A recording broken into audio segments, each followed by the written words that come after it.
l'objectif de votre ouvrage, c'était de repenser ce que vous dites être les obsessions identitaires, c'est ce que vous proposez à travers ce texte. Le voir aujourd'hui jouer sur scène, ça vous fait quoi ? Je dois dire que c'est quelque chose d'assez incroyable pour un auteur. Voilà, moi j'ai découvert ça avec cette pièce. Vous écrivez un texte, et quand vous écrivez un texte, vous savez toujours dans un livre que le texte ne vous appartient plus, qu'il appartient au lecteur, à ceux qui vont le lire, l'interpréter. Mais là, une pièce de théâtre, c'est particulier parce que vraiment les choix de mise en scène, la façon dont une comédienne s'empare d'un de vos textes fait que vous découvrez quelque chose. Moi, la première fois que j'ai vu la pièce, je me souvenais pas avoir écrit ça. Pourtant, je l'avais écrit pas très longtemps avant. Mais évidemment, ça donne une dimension assez extraordinaire, différente. Ça fait résonner le texte, comme finalement je ne l'ai pas écrit, mais bien mieux, me semble-t-il. Ça prend des directions que je n'avais pas imaginées et c'est assez bouleversant pour moi de voir ce texte dont effectivement le thème est tellement d'actualité. J'ai envie de dire peut-être même plus aujourd'hui qu'il ne l'était pour moi au moment où je l'ai écrit il y a de cela quelques années. Décider justement, Delphine, de faire jouer ce rôle d'Abraham, ce fils de Romain Gary, par une femme, il vient d'où ce choix et il nous dit quoi ?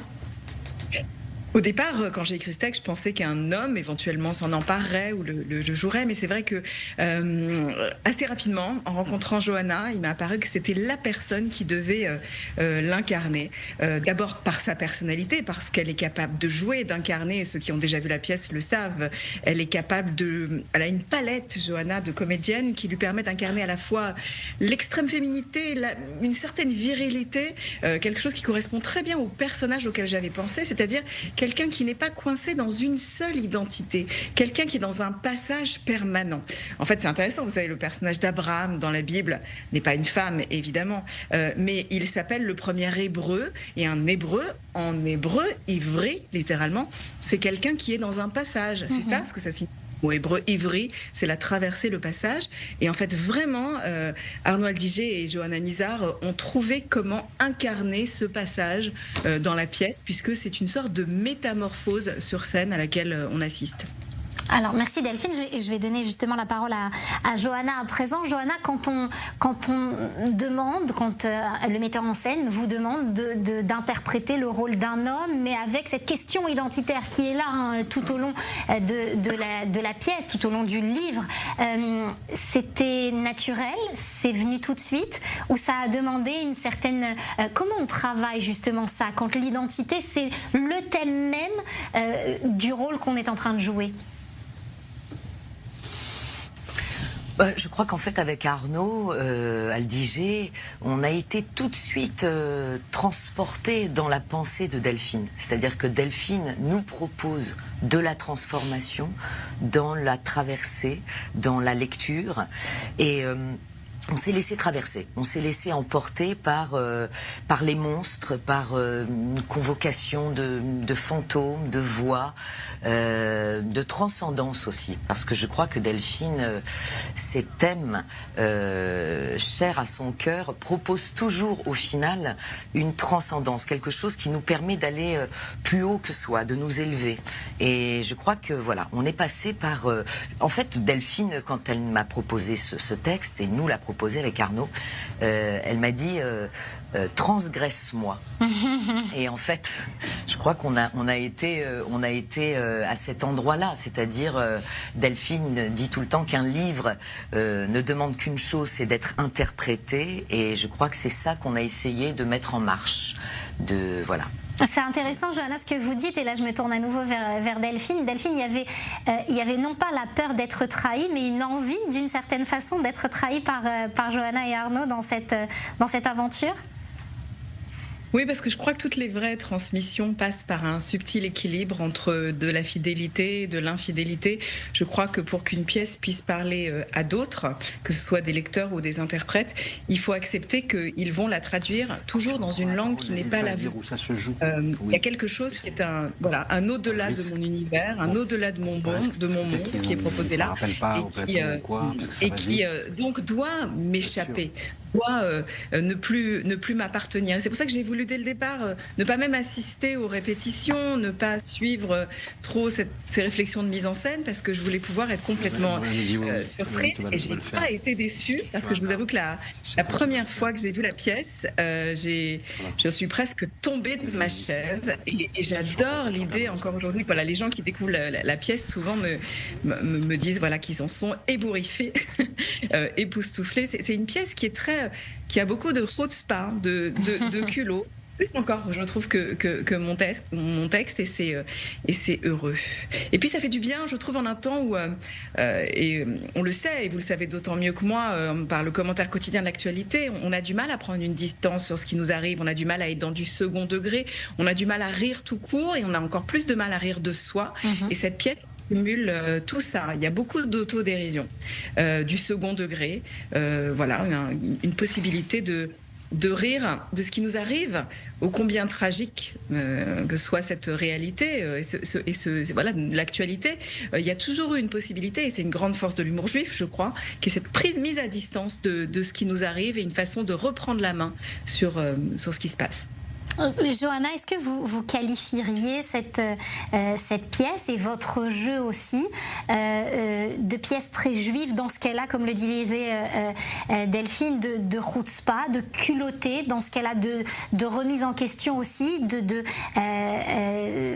d'envie de réaliser une introspection à celui qui vient l'écouter, à celui qui vient vous voir? Oui, en fait, je crois que je suis très inspirée par Delphine Orviller. Je pense que elle a un culot, un chutzpah incroyable. Je pense que je dois en avoir un aussi, et je crois que c'est quelque chose qui est de l'ordre de la survie, en fait.